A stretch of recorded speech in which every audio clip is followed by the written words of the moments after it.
जय श्री राम दोस्तों।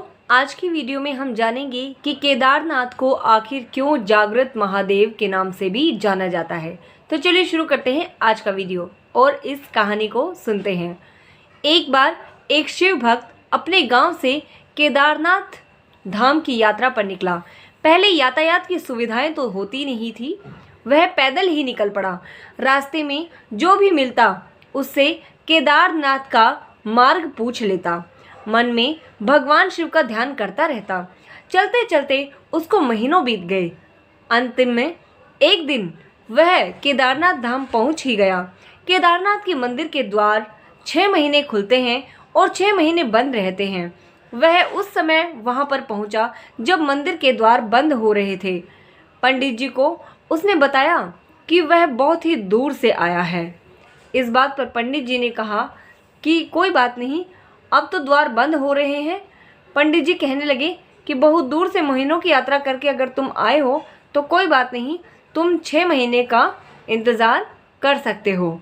लेकिन उसने पंडित जी से बहुत ही याचना की और कहा कि वो द्वार को खोल दें और एक बार उनसे प्रभु के दर्शन करवा दीजिए। लेकिन वहाँ का तो नियम होता है कि एक बार द्वार बंद हो गया तो मतलब हो गया, नियम तो नियम ही होता है। वह बहुत रोया, बार बार भगवान शिव को याद किया कि प्रभु बस एक बार दर्शन करा दो। वह प्रार्थना कर रहा था सभी से, लेकिन किसी ने भी उसकी एक नहीं सुनी। पंडित जी बोले, अब यहाँ 6 महीने बाद आना। 6 महीने के बाद जब यहाँ के दरवाजे खुलेंगे तो तुम दर्शन कर लेना। यहाँ 6 महीने बर्फ़ पड़ती है और बहुत ही ठंड रहती है और सभी जन यहाँ से चले जाते हैं, तो तुम भी यहाँ से चले जाओ। ऐसा कहकर पंडित जी वहाँ से चले जाते हैं। वह वहीं पे रोता रहता है। रोते रोते रात होने लगती है, चारों तरफ अंधेरा हो गया। लेकिन उसे विश्वास था कि मतलब शिव जो है उनके पास ज़रूर आएंगे, वो ज़रूर उनके ऊपर कृपा करेंगे। उसे बहुत भूख और प्यास लग रही थी। उसने किसी के आने की आहट सुनी।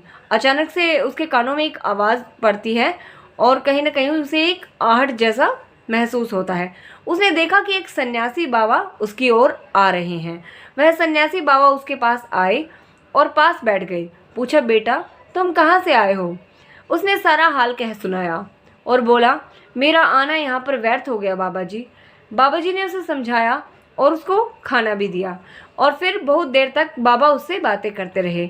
बाबा जी को उस पर दया आ गई। वह बोले, बेटा मुझे लगता है कि सुबह मंदिर अवश्य खुलेगा और तुम ज़रूर दर्शन कर पाओगे।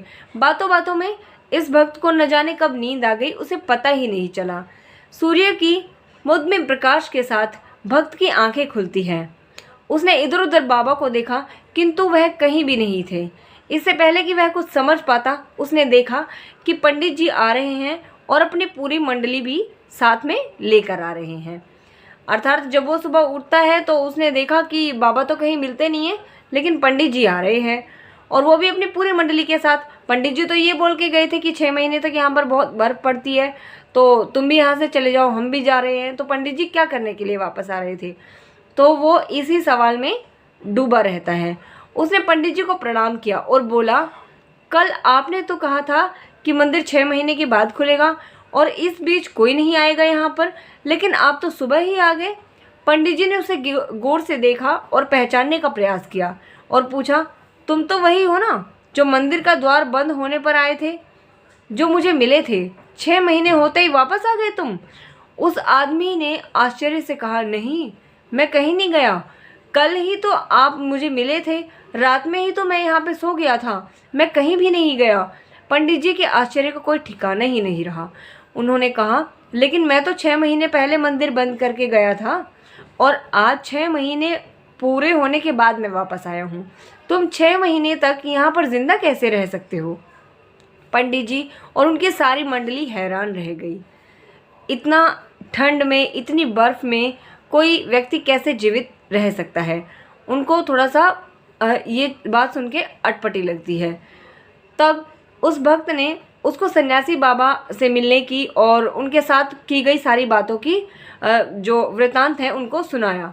एक सन्यासी आया था, लंबा था, बड़ी बड़ी जटाएं, एक हाथ में त्रिशूल था और एक हाथ में डमरू लिए मृगशाल पहने हुए वो आया था।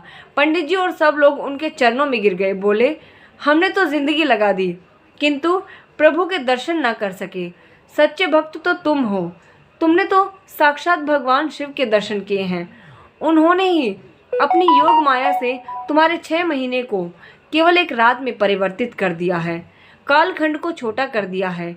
यह सब तुम्हारे पवित्र मन और तुम्हारी श्रद्धा और विश्वास के कारण ही संभव हो सका है। जय बाबा केदारनाथ। इस प्रकार से उसी दिन के बाद केदारनाथ का दूसरा नाम जागृत महादेव भी पड़ गया। दोस्तों, अगर आप लोगों पर को भी भगवान पर पूर्ण विश्वास है तो आपको सारी चीज़ें, सारा अपना जीवन को जो भी कठिनाइयाँ हैं उनको ही सौंप देनी चाहिए। वो आपके जीवन में अवश्य ही बदलाव लेकर आएंगे।